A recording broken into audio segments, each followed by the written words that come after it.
Бисмилляхи рахмани рахим. На этой встрече перед молодежью мне особо хочется еще раз, может, 101 раз объяснить, что у татар, именно у татар, к исламу отношение особое. Ислам для татар – это религия, за счет которой мы сохранили язык свой, культуру свою, быт свой, фольклор свой. И поэтому у нас наша задача нашего поколения передать это все молодежи. Вот здесь сидит наша молодежь, да?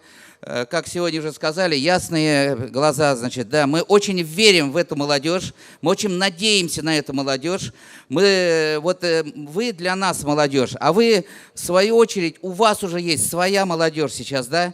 Допустим, если взять средний возраст, то очень проще, например, ислам, религию, фольклор привить людям в детском саду, с пеленок, значит. Очень много мы видим упущений в семьях.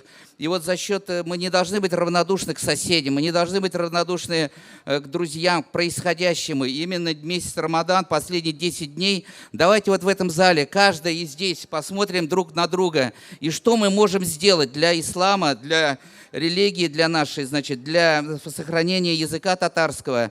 И выйдя из этого зала, подумаем, каждый на своем месте, значит, поговорим с друг другом, потому что очень много мероприятий мы можем провести совместно. Мы готовы выслушать все начинания, все идеи, значит, и совместно проводить мероприятия. Мы все говорим, что плохо, плохо. На самом деле не так все плохо, но хотя мы лишний раз, наверное, не сказать, что во время советское время было 40 тысяч репрессировано, расстреляно священнослужителей, шакиртов, имамов. Было 17 тысяч, значит, мечетей сожжено, да? И теперь наша задача все это восстановить. Но можно построить тысячи мечетей, но надо, чтобы ходили в них люди, надо, чтобы они были востребованы.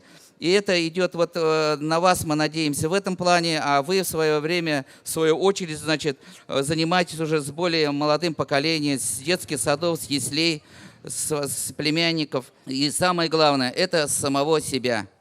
Спасибо.